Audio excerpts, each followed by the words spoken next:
Hello, my tarot-loving friend. How are you doing? Today, I'm going to be doing a Q&A style video, a little bit more casual than the most of the instructional ones you'll find on my channel.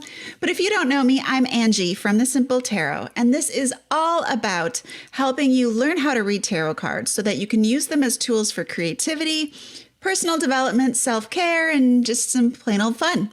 So this particular video is sponsored by my very smart and very attractive patrons over at Patreon, patreon.com/thesimpletarot. So my patrons get to hang out with me every month for a private Q&A, and patrons are guaranteed an answer for every question they ask, whether it's live, where I answered this one originally, or here on YouTube. You don't need to be a patron today, just listen to me answer this question for my patron, Sarah, who asked, "Hey Angie, what got you into tarot cards?" Simple question, complicated answer.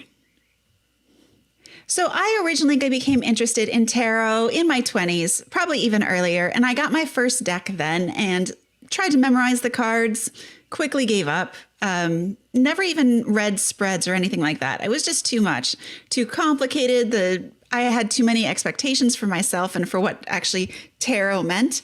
I didn't feel I could live up to it. So I just kind of forgot about tarot. It was always something that other people did and I was curious about, but I had some misconceptions till about 6 or 7 years ago. And so I got back into tarot just kind of randomly. I was at a time in my life when I was really struggling and I was looking for an art project as a way to channel some creativity. If you're not aware, for me, my creativity is my spiritual practice. So doing art is just a constant in my life.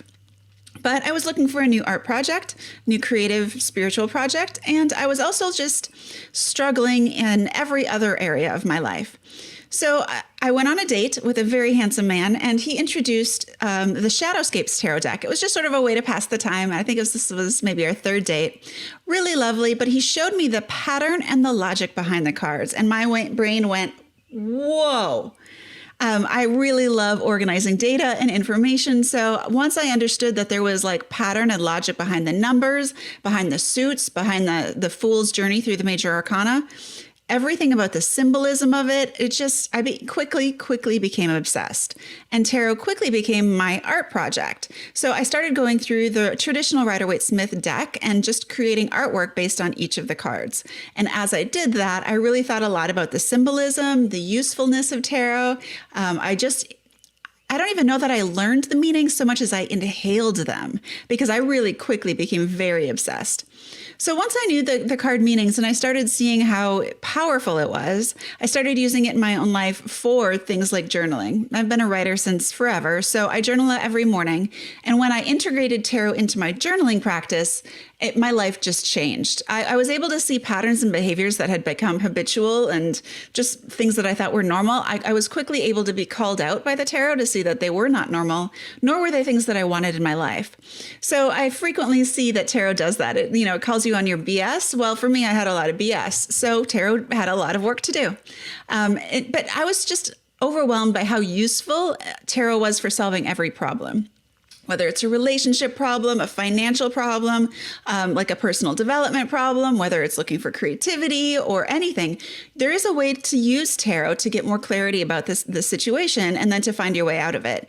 And I fell in love. I became quickly obsessed. Because there was so much information going on, I started a small website called Learn Tarot With Me, which was really just a blog of tarot information. The whole reason I started that website was because I was looking for a wiki, a way of organizing the things I was learning.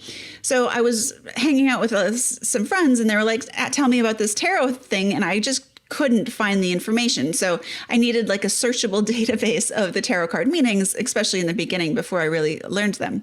So the Learn Tarot With Me website eventually grew into The Simple Tarot that you see today. Kind of a long road to get there. But what originally got me into tarot was really just using it as a creativity practice, an art project that sort of led into an obsession with personal development. And my life was changed. So I know this seems probably like a little bit of a hodgepodge, but my relationship to tarot has absolutely changed over time. I am still fascinated by all of the symbolism and the patterns and the uses for tarot. I'm still obsessed. I'm still inspired by all of the new decks, the new artists, the tarot readers I meet, all those Kickstarter tarot decks. Ugh, dangerous. Tarot's a lifelong journey though, and I am so glad I found it when I did because I know it changed my life. I know I needed it, and I am in a better place because of it. So I would love to know actually how you got interested in the tarot though. So if you could leave a comment down below and share your own origin story. Did someone else inspire you, or did you pick up your own deck just randomly? Like, what drew you to the cards originally? Like, what was your motivation? I would love to know your story. And if it's in any way similar to mine, let me know. So I'll be hanging out and chatting down in those comments. So I will see you there.